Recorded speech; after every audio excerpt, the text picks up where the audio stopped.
Hi everyone, my name is Sydney and I will be talking about our work on risk-driven design of perception systems. So the key insight that we build on in this work is that not all errors that a perception system makes will have an equal effect on the overall safety of the closed-loop system. To demonstrate this insight, let's consider an inverted pendulum scenario, in which our goal is to apply the necessary torque to keep the pendulum upright. With perfect perception, our controller works pretty well. But let's instead imagine a scenario in which we can only estimate the current state of the pendulum by feeding frames of noisy images taken from a camera through a neural network in order to estimate its position and velocity. In this case, perception errors will be inevitable, and if we simulate the system with a model of imperfect perception, the system has more difficulty keeping the pendulum upright. However, not all of these errors are affecting the system equally. Let's consider this state, in which the pendulum is tipped slightly to the left, and let's consider two perception errors, 15 degrees clockwise and 15 degrees counterclockwise. While these errors appear similar at first, let's see what happens when we simulate each of these scenarios.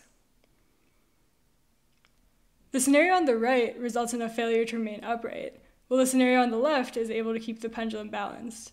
So why is this? Intuitively, the error on the left is less risky, because it thinks the pendulum is tipped over more than it is, and therefore applies a more conservative torque to move the pendulum toward upright. In contrast, in the scenario on the right, the perception system incorrectly thinks that the pendulum is closer to upright than it is, causing it to not apply enough torque at this time step, and ultimately putting stress on the entire closed-loop system. However, if we look at how these errors are accounted for during training with a traditional mean-squared error loss, we notice that both of these errors are penalized equally. In this work, we propose to produce safer perception systems by taking into account the riskiness of making each perception error during the design process. In particular, our method requires two steps. First, we calculate a risk function, which we will denote as rho, that takes in the current state S, along with a perception error epsilon, and outputs a value related to the effect on closed-loop safety of making that perception error in the current state. So for example, with the pendulum, it will output a higher value for the more risky error. Next, we can use this risk function during the design process to produce a safer system. Specifically, we provide techniques for using the risk function for risk-driven training and risk-driven data generation. More formally, to formulate the risk function, we consider the following system architecture. A perception system takes in an observation O and outputs an estimate of the state of the system.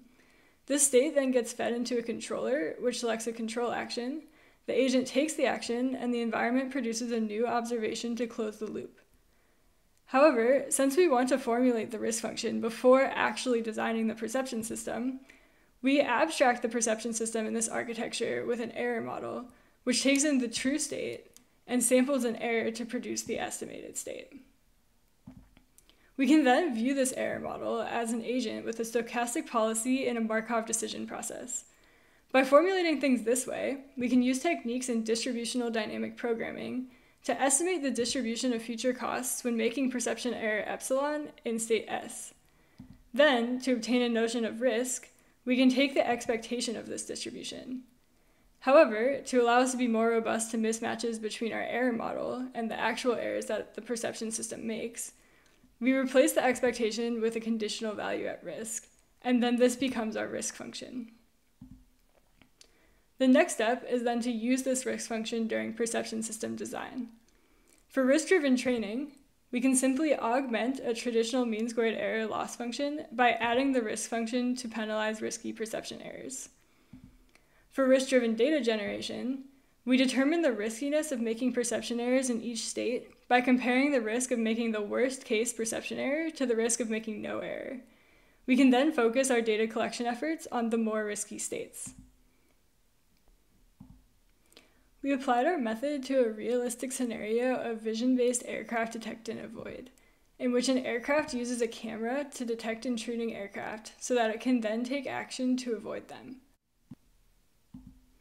Specifically, we applied our risk-driven design methods on top of a baseline YOLO v5 architecture and evaluated the number of near-midair collisions on a set of aircraft encounters. Using our risk-driven design techniques resulted in up to a 37% reduction in collision risk.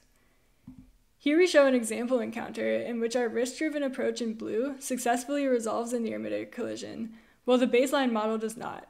The risk-driven model makes detections at key points in the encounter to maintain a low overall risk.